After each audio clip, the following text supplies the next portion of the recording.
You're listening to Sox in the Basement, a production of the Broadcast Basement Limited, where every show is 30 minutes of good and comes from a basement bar on the south side of Chicago. Pull up a stool, pour a cold one, and join us right now for Sox in the Basement. Heard everywhere podcasts can be found, and always at soxinthebasement.com. Greetings from beautiful Lake Manitou in Rochester, Indiana. Ed's not here, but I am. No, I'm not there. I'm not there, and your facial hair is not there either. No. It's really... No, I have No, we can see each other. People can't see you, obviously, on a podcast. It's audio only, but Chris's face, which is not normally that off-putting, is now... it doesn't look. I have a baby face. You do. So here's the thing. My 9-year-olds never see me with my facial hair gone. And trust me, you'll see another video soon on YouTube. And I may not grow it back right away, so maybe you'll get a chance to see what this looks like. He cried. He was like, "Dad, what did you do to your face?" Because I shaved my face while I was up there at the lake because we were doing a murder mystery thing. My mother, organized this whole thing, and everybody had to dress up and play a character and solve the murder, which, by the way, I'm the person who solved the murder. And everybody thought it was me, and I was like, it is definitely not me. And I was able to pick out who it was. Wasn't your character like a mafia don or something like that? Right. So I had to have a pencil-thin mustache, and I was like, all right, I'm gonna make that natural. It'll be funny. And after you've been drinking all day at the lake, that seems like a good idea. So I shaved everything down to the pencil-thin mustache, went and did it.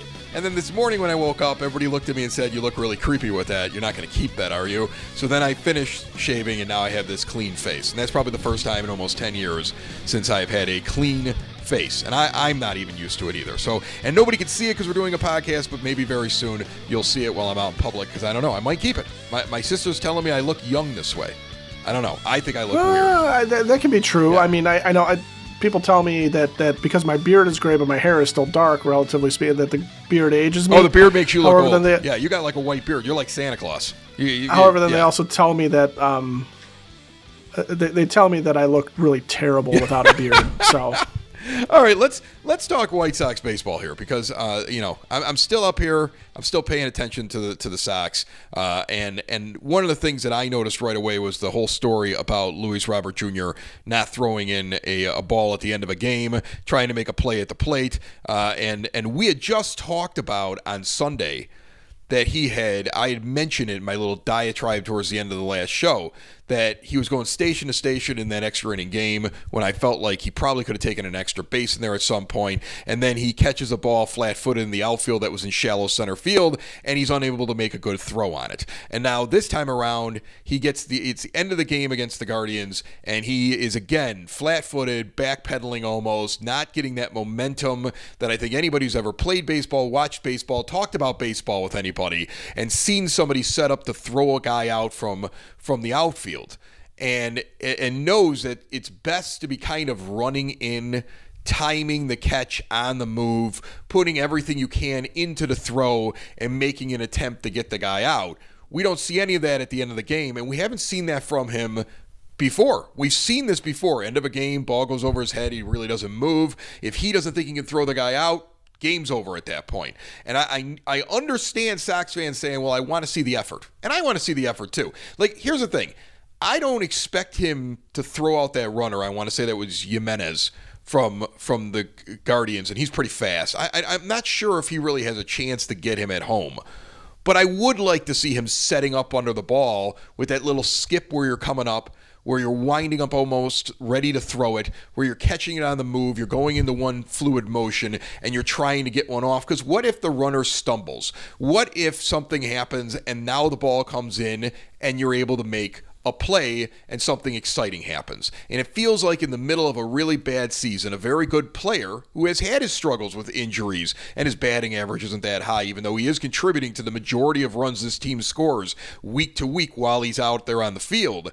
Maybe the season's getting to him, because I'm hoping that's the explanation. I'm hoping it's like, hey, everything else around here sucks. The manager holds nobody else accountable, so why should I worry about it? To me, it was a more damning thing on Pedro that your star player's in the outfield, and that's the effort at the end of the game. That's how I felt. Yeah, and I think part of this is that, like you say, it's the perception of effort maybe more so than the actual whether or not the play would be made, right? It's the perception of not even bothering to throw a ball in and trying to make a play. I mean, if that ball comes in and it gets to home plate and, the Guardians are already celebrating the run scoring, or the Rockies are already celebrating the run scoring, then it doesn't matter, but at least you saw some effort, I guess. And I think what we're looking at when you look at a franchise that can best be described as moribund, right? We're looking at a lame duck manager who does not seem to get it. We're looking at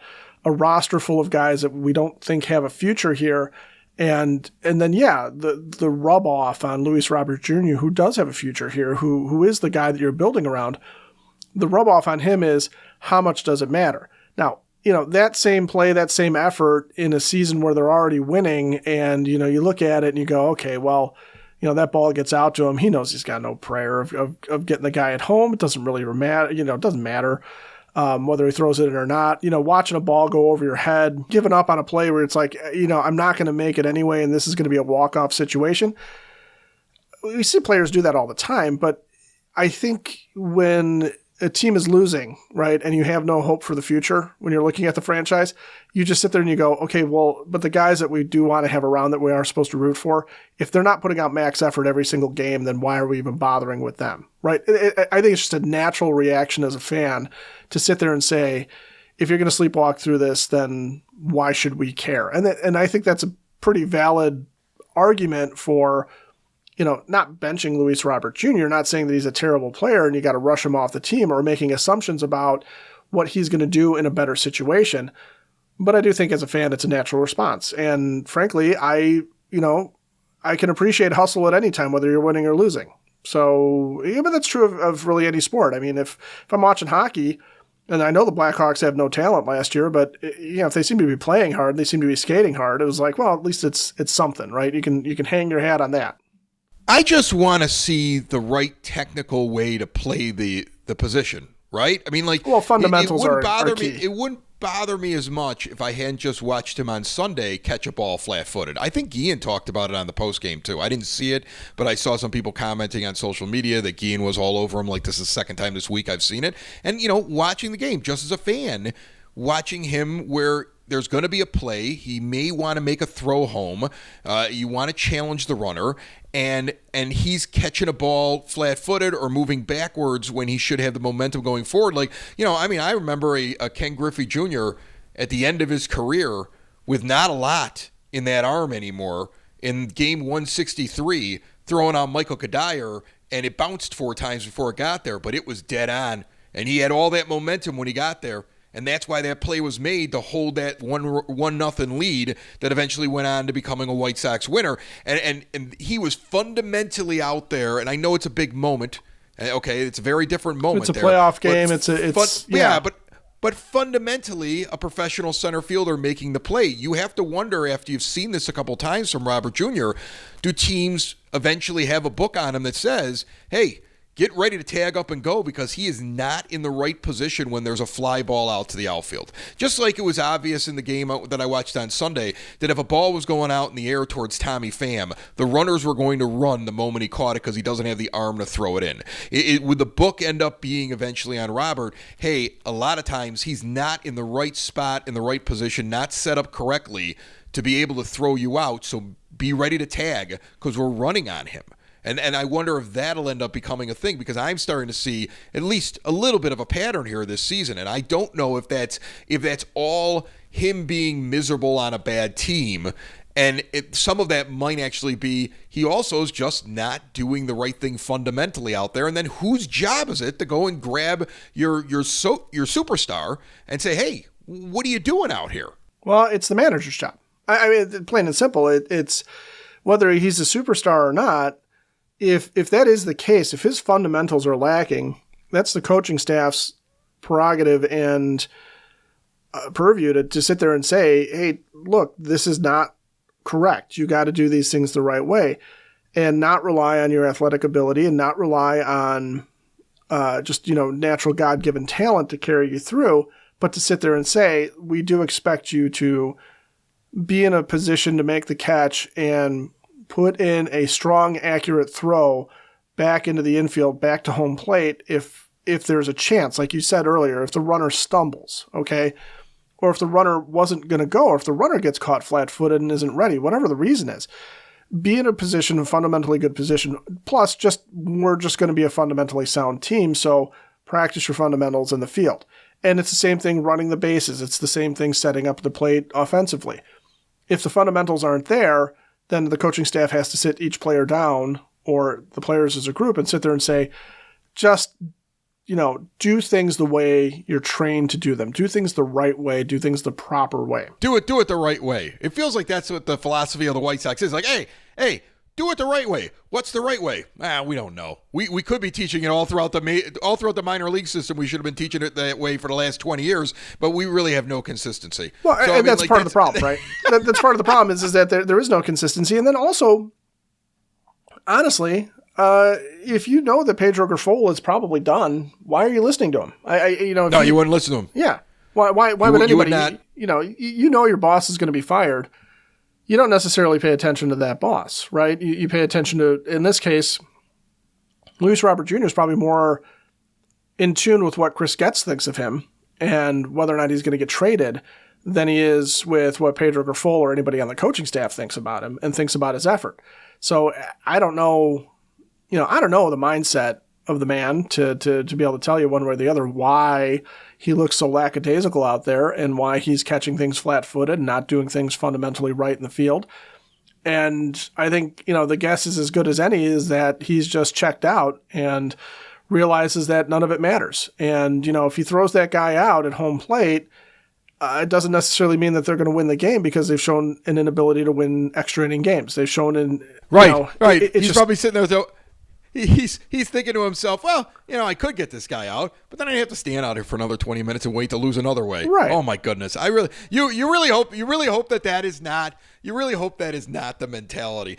You want a positive mentality. You want people to do things right. You want consistency. Let's say 40 years in Oak Forest, doing it right. Window and door superstore of Oak Forest. Exterior windows, doors, patio doors, storm doors. No high pressure sales. They're not in your kitchen. They're in their showroom with full examples, glass designs on display. No pictures in a book. See it all in person with the owner in showroom and on site. All window and door superstore installers. They don't farm out the work. All major brands, custom made with no stock items for a perfect fit. They are a half block east of 159th and Ridgeland at 6280 159th Street. Window and door superstore of Oak Forest. See more at windowdooroakforest.com. You saw the promotions that were just announced. A couple different guys coming up. They're very different in terms of what they mean in the immediate to the White Sox, right, at least in my opinion, right? You have Kai Busch coming up to AAA from AA. You see Edgar Quero go up, and you see Brooks Baldwin go up, right? You see these three guys, they all get themselves promoted, and they move up. Now, what's interesting is Kai Busch, I think, is one of the next guys to come up here and get a crack at the staff.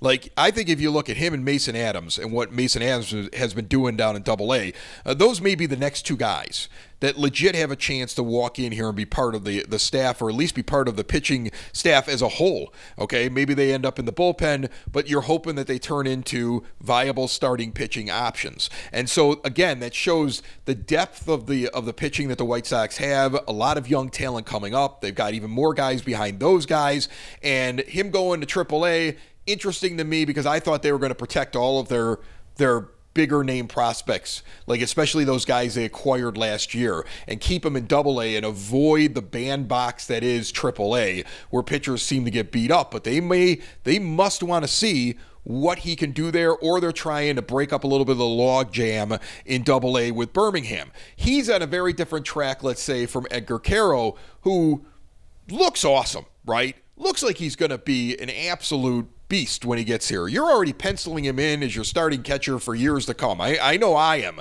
I'm looking at him going, okay, I love Corey Lee. And when Edgar Quero gets here, I don't know how long it'll be before Edgar Quero takes the job and Corey Lee is his backup. Because you look at where he is on the prospect list. You look at that potential. You forget that Lee was a first-round draft choice. And you immediately go, okay, well, watch out for Edgar Quero, who immediately shows up in AAA and hits a bomb. And it's like, okay, it's only a matter of time till he gets here. The difference between him and Busch, though, is a catcher coming up to the majors is such a thing. Like, to the point where so many other organizations have started to take their big catching prospect and have them stand in the outfield or DH for a while to get used to the hitting aspect before they even let them get used to running a staff. It's the longest process, I think, for a player coming from AAA to the majors to be a Major League Baseball player, Ed. Yeah, it's one of those where the catching position is so important from a defensive standpoint that sometimes what these teams are doing is they're sitting there going, I love this guy's bat. I want the bat up here now. There's nothing for him to prove down there in AAA. There's nothing for him to prove down there in AA even. And I just want to see what he can do up here. So we're going to DH him. We're going to put him in the outfield. We're going to put him at first base, whatever it is. And sometimes it's because this guy just is not improving defensively. He's not catching on to how to catch. Okay. He doesn't move well. He doesn't frame well. Pop times are bad.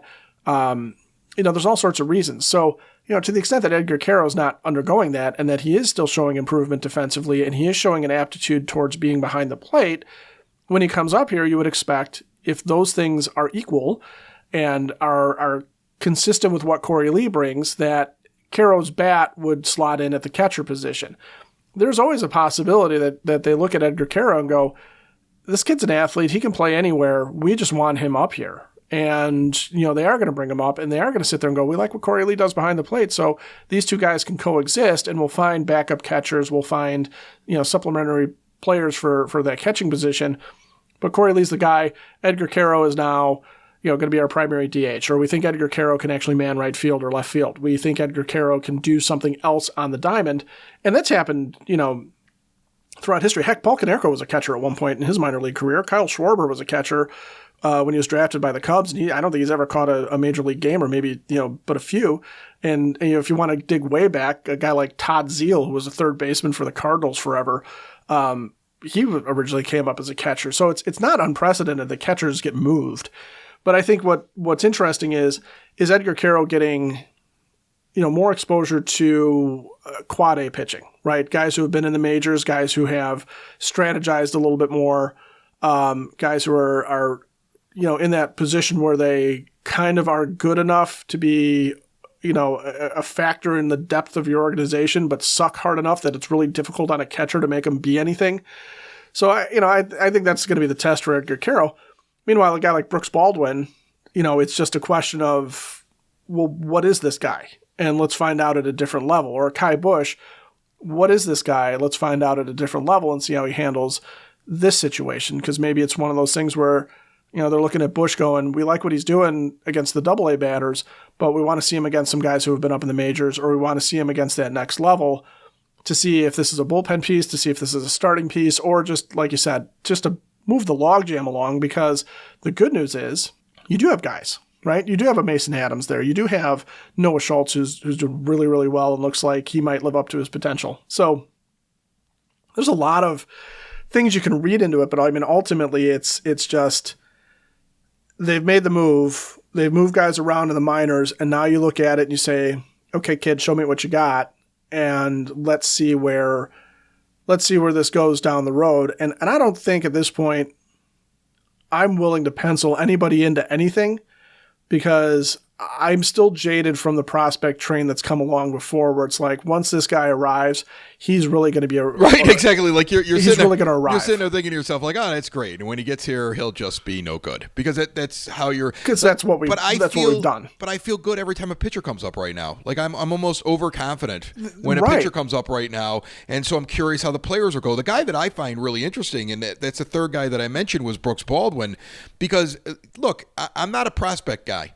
We bring prospect guys on the show to talk about prospects because sometimes all I got is, well, this is where he was drafted, this is what he did.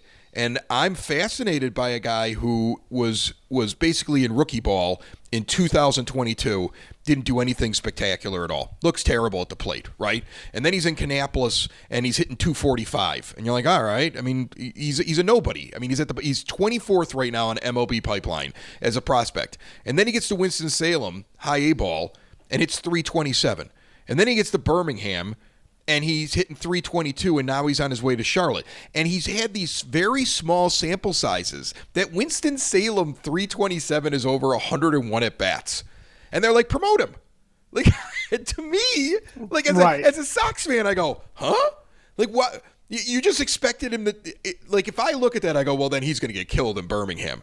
But he didn't get killed in Birmingham. He hits 322 with an 827 OPS, over 286 at-bats, and, like, send that kid to Charlotte. And now you would expect him to actually hit well in Charlotte because we keep talking about it. That division and that ballpark is all about hitters.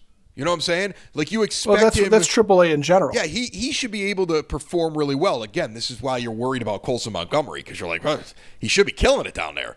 You should be worried about whether or not it's fool's gold, not looking at him going, well, I just hope he turns it around here in the second half. This kid's going to show up now, and he's like one of these out-of-nowhere type prospects. And I'm not, like, to me, he's out of nowhere just because of how quickly it's rising, how quickly he's moving. And it's strange to me of how fast he's moving along. But now you see some people penciling him in as like, oh, well, look for him to be on the roster next year. He could be the second baseman next year. And so, again, that's something I'm going to talk with James Fox about when we come in and we do the draft preview next week, because I look at a Brooks Baldwin and I go, well, I can't get that excited, can I? This is a White Sox prospect. They're not supposed to be that good. Nobody's supposed to come out of nowhere and be discovered and develop that quickly in this system. That's not how things work here. No, and you can get into things too, like some prospect guys will parse about age, and is he age appropriate for the level? He's only 23 years old, so I don't think that's an issue. He's a college kid. And so, his college career, 180 games in college where he hits 298, has got an 849 OPS. His minor league career, over 195 games, he's hit 283. And he's got a 782 OPS. So you sit there and go, okay, well, that seems to track. Like, this is what this is. I worry about small sample sizes overall with minor league guys because I call it the Andrew Vaughn effect, because you can sit there and say, as talented a hitters they are, if they haven't shown that they can handle everything at every level, then there's really no point. And when you get a guy like Vaughn who had such a small sample size in the minors in general and didn't see multiple levels, it kind of gives you pause. The other thing too is when I look at a minor league guy, and I use this as a predictor probably more than I should, and I imagine James Fox would probably tell me I'm wrong about it, but I look at the strikeout rates that somebody has down in the minors, and if they're K'ing an awful lot, that tells me that they're just running into bad pitching. And when they get a bad pitcher, they're punishing them. And when Brooks Baldwin, who's sporting a 20% strikeout rate for his minor league career, gets to AAA, if he continues to maintain consistency with where he's been at his best with AA, at his best with high A, then I tend to sit there and say, okay, he's got a chance to show up in the majors and be serviceable at a minimum. He's got a chance to show up and do something up here. And so, that gives me some level of hope for the future. But, until we see years and years of this, until we see a front office that consistently produces guys, and not just the top 2 picks in a draft, not just the top international signings, but consistently produces 12th round guys, 5th round guys here, whatever, just this minor league guys that come in, have some level of talent, are able to put it together, are able to carry over what got them drafted in the first place and adapt to the game and become major league players. Until we see that consistently from the White Sox over the span of 5-10 years, anything that gets brought up, it's just always going to be, for me, I'll watch. I'll cheer for the kid. I'll pull for him. But until you prove it to me, I don't believe in anything. You don't trust it. You trust the pitching thing. I trust the pitching thing because Brian Bannister had a track record. I trust the pitching thing because I'm seeing guys that are coming in. And, look, it's not perfect, but they're young. But I've liked what I've seen out of Drew Thorpe overall. I've liked what I've seen out of Jonathan Cannon overall. Okay, I don't think that the book is closed on Nick Nastrini, although he looks like he's more likely going to be a bullpen guy. Look at how they've changed. I mean, he's not signed next year, but Mike Soroka, since he got into the bullpen, look at the difference in his numbers. He's been just really, really good. There's some good stuff happening in terms of not only pitching development, but fixing pitchers, finding the right mix of pitches. That's been one of the positive things going on in a season of negatives is the pitching. And I become just kind of like a pitching-ophile. Like I'm in love with this pitching. Like it's the one thing that gives me hope. I look at their depth chart in the minors. I look at what these guys are doing in AAA and AA, and I look at them on their prospect lists. Like when I look at the MLB pipeline top 30 list for the White Sox, I look at all the players on the list, and I'll right away look at it. Okay, Schultz is 2. Well, he's going to be a pitcher, and I have no reason to believe that it's not going to work out. Drew Thorpe is 3. He's going to be a pitcher. I really believe that it's going to work out just fine for him, right? But when I look at the players around them, I see Montgomery, and I go, he's not doing too well. I don't know. I'm excited about Edgar Quero, but here's a guy who's going to have to make that big jump like we just talked about earlier. Brian Ramos, I enjoyed having him up here, but remember, he wasn't playing well in the minors before he was promoted out of necessity. He caught fire for a couple of weeks. He dealt with an injury, and he cooled off. And he's back down there again. And I don't know what he'll end up being. Samuel Zavala is a little ways away, just acquired out there. Jacob Gonzalez has fixed his swing, but it's not like he's burning Double-A up. He's just competent right now in Double-A, right? He's hitting like around 270 or something like that. Like, it's interesting when you look at the players, you go, there's not very much there. It goes back to why I keep saying you do need to develop. You do need to continue to acquire talent. You do need to continue to build. But also, that's why I feel really confident that next year you could use the money from Moncada and Jimenez to go out and get a couple of professional hitters. I keep using Anthony Santander as an example, but that's just because he's going to be so far down the list when you're looking at outfielders and hitters that he's not going to get that big money, but he should easily fall within your range. So he's an example, not the only guy they can go get. But I'm looking at a couple of bats being added to this lineup. Let the young pitching come along, and then you're not going to rush some of these guys who aren't quite ready down in the minor leagues. I don't expect you to win a World Series in 25. You probably aren't even making the playoffs, but you don't need to be a historically bad team out there, and I don't think you're hampering the growth of the White Sox by also teaching the young kids that are up there what it's like to win. Because, I go back to what I'm watching with Luis Robert Jr., and the attitude and the way that he's played the outfield as of late. And you don't want that. You want these young guys, when they get up there, to like being a part of the White Sox, to taste winning from time to time, to go on a streak every once in a while, to conduct themselves as Major League Baseball players. You need to grow the thing of this is the White Sox way of doing things, and we do play fundamentally sound baseball. So that's why you still have to maintain and have a fairly good team on the field year to year while you're developing these guys down in the minor leagues. That's why I hate the idea of tear down to the studs rebuilds. That's why I hate the idea of moving on from guys that are good, that have several years of control. You can still be a viable baseball team that isn't going to win any championships, but it might be fun to go to the ballpark, and also you can grow the culture in the building so that when you are finally ready to take that next step, you're not sitting around saying, well, we've got a bunch of stars, but they don't know how to play. It's development, it's coaching, and right now the White Sox have found something in the minors with the pitching development and coaching. They haven't found it with the hitting, and they sure as heck haven't found it fundamental base running and fielding. So now we're going to go out and get a really old manager like Tony La Russa to come in, and he's going to make them all into players. That didn't work. Don't do it again.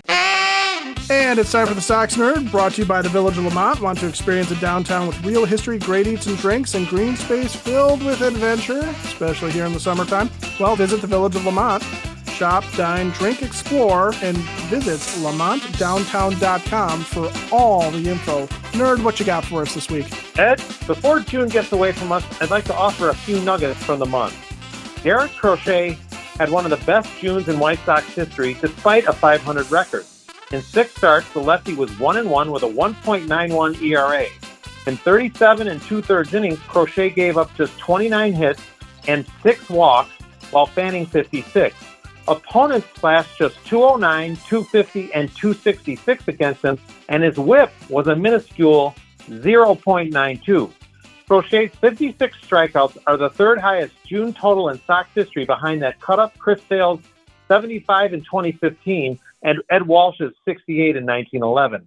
His average of 13.38 strikeouts per 9 innings is second only to Sale's 15.2 in 2015, and his 9.3 strikeouts to walk ratio was 3rd best in team annals. By the way, Crochet led the majors in strikeouts and strikeouts per 9 innings in the month. How about Crochet's consistency in June? He pitched into the 6th inning in each of his 6 starts and never allowed more than 3 runs. In addition, Crochet did not walk more than 2 batters in any start, and he whiffed at least 6 batters in each assignment. And for all that, and probably more, Crochet was named the American League Pitcher of the Month for June. He is the first Sox hurler to win this award since Dylan Cease went back-to-back in June and July of 2022, and he is the first lefty to win it since Sale in June of 2019. In addition, Crochet is the first Sox pitcher to win this award in his first year as a starter. I'd keep him, Ed, if only for the reason that he is appointment viewing. Andrew Vaughn was by far the Sox best hitter in June. The Cal product flashed .337, .371, and .561 with 6 homers, 2 more than he had entering the month, and 20 RBIs, which was 1 more than he had entering the month in June. Vaughn needed this month. He entered June hitting a paltry .199. While he did not have the historical month Crochet had, Vaughn's .337 average is one of the Sox best in June in the last 20 years or so. In fact, only Jose Abreu's .346 in 2022, Alex Rios' .346 in 2012, and Paul Konerko's .340 in 2002 were better June outputs than Vaughn's number. It's almost unfair to give a Sox hitter, or any hitter for that matter,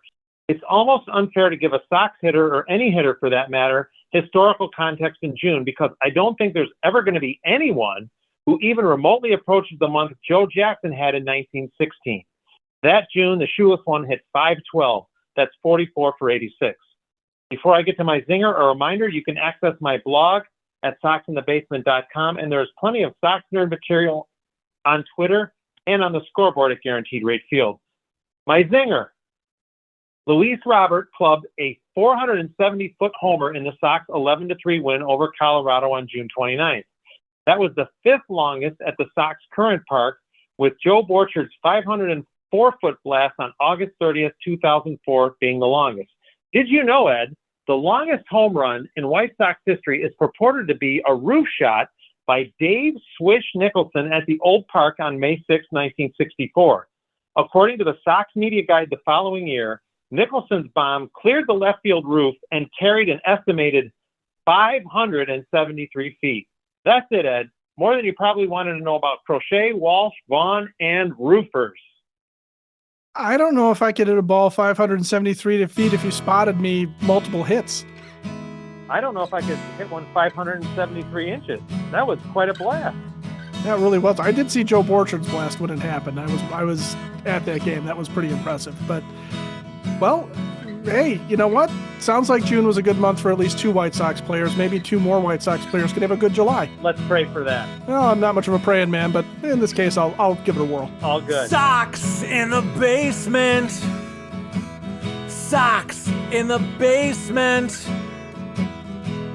Sox in the basement. Sox in the Basement. Heard everywhere podcasts can be found, and always on soxinthebasement.com.